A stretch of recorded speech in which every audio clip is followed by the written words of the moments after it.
जाओ बेटा Twinkle, twinkle, little star, how I wonder what you are. Up above the world so high. নমস্কাৰ আসসালামু আলাইকুম এয়া আজি মই থাৰ্ছডে আফটাৰনুনৰ পৰা মোৰ ব্লগটো ষ্টাৰ্ট কৰিছোঁ জাইমাক খুৱাবলৈ লৈছোঁ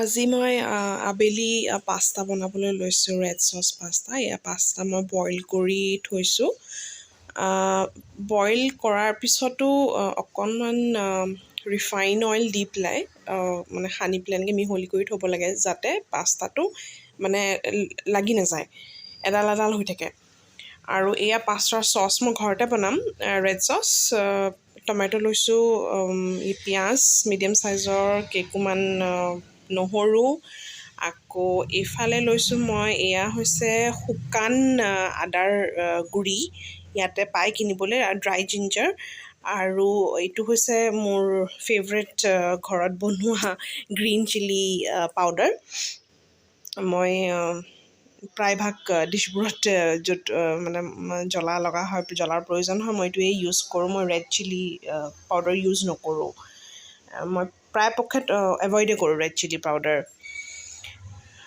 আৰু এয়া আমাৰ মেডাম উঠিলে উঠি পেলাই এতিয়া খেলিবলৈ লৈছে আৰু খেলা মানে বস্তু কি নিজৰ টইজবোৰৰ লগত খেলিব নিবিচাৰে এয়া হাতত কাপ লৈ আছে কাপেৰে খেলিব আজিকালি মুখেৰে বুলবুলি ওলাই থাকে আৰু খুব কথা ক'বলৈ চেষ্টা কৰে মাৰ্চাল্লাহ 8 মাহ হৈ গ'ল তাইৰ আৰু 9 মাহ চলি আছে গতিকে একদম খুব কথা ক'ব খোজে এনেকৈ ল'ৰা ছোৱালী এক্টিভ হোৱাটো ভালো অৱশ্যে আৰু এইফালে মোৰ চচ ৰেডি হৈ আছে চচৰ যিখিনি ইনগ্ৰিডিয়েণ্ট আৰু মই ইয়াতে অলপ জালুকৰ গুড়ি এড কৰিছোঁ আৰু আপোনালোকে ভেনিগাৰ এড কৰিব লাগিব আৰু কাশ্মীৰী মানে মই 1 চামুচ কাশ্মীৰী ৰেড চিলি পাউডাৰো এড কৰিছোঁ কালাৰৰ কাৰণে সেইটো অপশ্যনেল আপোনালোকে যদি বিচাৰে এড কৰিব পাৰে নহ'লে এভইড কৰিব পাৰে কোনো প্ৰব্লেম নাই মই খালি কালাৰটো হ'বৰ কাৰণে দিছোঁ আৰু যাতে কালাৰটো অকণ ভালকৈ ৰঙা কালাৰটো আহে আৰু এনেকৈ চচ ঘৰত তৈয়াৰী কৰিলে কিন্তু খুবেই টেষ্টি হয় আৰু প্ৰিজাৰ্ভেটিভ নাথাকে গতিকে বাচ্ছাক খুৱাবলৈও ভাল নিজৰ হেল্থৰ কাৰণেও এইটো বহুত হেল্ডি আৰু এয়া মই পাস্তাৰ যিটো বইল কৰিছিলোঁ যিখিনি পানীত সেই পানীখিনি মই নেপেলাওঁ মই সদায় পানীখিনি ৰাখি থওঁ মই চচত দিওঁ চচটো গাঢ়াও হয় আৰু খুব ধুনীয়া স্মুথ এটা মানে চচ ৰেডি হয় যেতিয়া আমি মিক্সিত পেষ্টটো বনাওঁ এইখিনি পানীখিনিৰ লগতে এড কৰি দিব লাগে খুব ধুনীয়া স্মুথ এটা মানে পেষ্ট ৰেডি হয় আৰু ইয়াতে অলৰেডি নিমখ সেয়া হালধীয়া এনেকৈ যে দেখিছে সেইখিনি ৰিফাইন হয় গতিকে খুবেই মানে বঢ়িয়া চচটো ৰেডি হয় মই অলপমান দিও দিছিলোঁ ইয়াতে সেই গাঢ়া গাঢ়া নিচিনা হৈছে আৰু মিক্সচাৰখিনি অলম'ষ্ট ৰেডি গ্ৰাইণ্ড কৰিবলৈ আপোনালোকে ট্ৰাই কৰিবচোন ঘৰত এনেকৈ মই যেতিয়াৰ পৰা মানে এনেকুৱা বনোৱাটো শিকিলোঁ আমাৰ এজনী বৌ আছিলে তেখেতৰ পৰা শিকিছোঁ মই এইটো তেখেতে খুব ধুনীয়া মানে বনায় আৰু এয়া তেখেতে মোৰ পুৰণা মোবাইল লৈ পেলাই খেলি আছে মোবাইল VGA কেবল সেয়া খেলনাৰ ওচৰত পৰি আছে খেলনাৰ প্ৰতি কোনো গুৰুত্ব নাই মাত্ৰ মানে আমি কি হাতত লওঁ বা মানে ওচৰে পাঁজৰে ক'ৰবাত যদি তাৰ দেখা পায় আৰু ছুইচ বৰ্ড মানে লোকৰ খুব প্ৰিয় ছুইচ বৰ্ডৰ ওচৰত যদি নি পেলাই থিয় কৰাই থৈ দিওঁ ঘণ্টা ঘণ্টা পাছ হৈ যাব আৰু ইমান খেলে মানে কি খেলে কি কথা পাতে ছুইচ বৰ্ডৰ লগত মানে এইহে জানে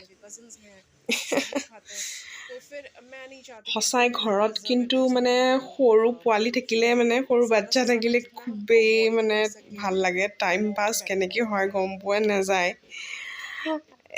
মোৰ পাস্তা ৰেডি মই মজেৰেলা চীজ ইউজ কৰিছিলোঁ সেইকাৰণে এনেকৈ ষ্ট্ৰিংজৰ নিচিনা হৈছে খুব টেষ্টি হৈছিলে খাবলৈ ৰাতি মই ডিনাৰৰ প্ৰিপেৰেশ্যন কৰিবলৈ লৈছোঁ। এয়া হৈছে ম'হৰ মাংস, বিফ লৈছোঁ মই ½ কেজি। ইয়াতে গ্ৰাইণ্ড কৰি লৈছোঁ ইলাচি, আদা আৰু নহৰু, সৰু ইলাচিটো লৈছোঁ।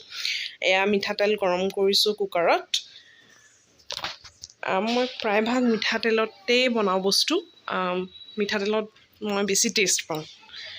আৰু আলু কাটি লৈছোঁ, আলুৰে বনাম। পিঁয়াজ দি আৰু তেজপাত দি পেলাই ধুনীয়াকৈ পিঁয়াজটো ব্ৰাউন হোৱালৈকে ভুনি ল'ম। ব্ৰাউন হৈছেই প্ৰায়ভাগ। তাৰপাছত ইয়াতে বাকী মছলাখিনি দিম। এয়া ধনিয়াৰ গুড়া, হালধি আৰু মোৰ ঘৰত তৈয়াৰ কৰা কাৰি পাউডাৰ, যিটো মই তৰকাৰী বনালে মাংস চাংস বনালে বেছিভাগকৈ মই ইউজ কৰোঁ। এয়া মই মছলা দি পেলাই ভুনিছোঁ। আদা নহৰু পেষ্টখিনিও দিয়া হ'ল। আৰু এয়া মই মোৰ ফেভৰেট মছলা, গ্ৰীণ চিলি পাউডাৰ, মাংসখিনি দিলোঁ। দি পেলাই ধুনীয়াকৈ ভুনি ল'ম। মাংসৰ পানীখিনি শুকাই দিম। তাৰপিছতহে মই ইয়াতে পানী এড কৰিম, তেতিয়াহে ভালকৈ ভুনাটো হ'ব। জাইমাৰ কাউ মিল্ক গৰম কৰি থৈছোঁ। খুবেই টেষ্টি হৈছিলে। পাতলকৈ জোল বনাইছিলোঁ, বেছি ইমান মছলা নাই দিয়া। আৰু বহুত দিনৰ মূৰত মানে বকৰীদ যোৱাৰ পিছত মানে আমি ঘৰত মাংস আনিছিলোঁ, গতিকে খুব টেষ্টি লাগিছিলে খাই। আৰু ৰাতি শুব বাদ দি পেলাই মেডামে খেলাত লাগিছে। स्माइल कर रही हैं आप तो। ओहो, कुछ कहना है? हाँ। ओहो, मार दिया, मुझे मार दिया। আচ্ছা আচ্ছা আচ্ছা, ঠিক আছে ঠিক আছে ঠিক আছে। এয়া ফ্ৰাইডেৰ মহৰম আছিলে, গতিকে মহৰমত তৈয়াৰ কৰা ডিছবোৰ। এয়া চিকেন কালি মিৰ্চ ৰাইতা, এয়া চিকেন চংগিজি বনাইছিলে, ব্ৰেডৰ হালৱা, খুবেই টেষ্টি হৈছিল। কেতিয়াবা শ্বেয়াৰ কৰিম ৰেচিপিটো। পাস্তা। গতিকে লগ পাম নেক্সট ব্লগত। তেতিয়ালৈকে আল্লাহ হাফেজ।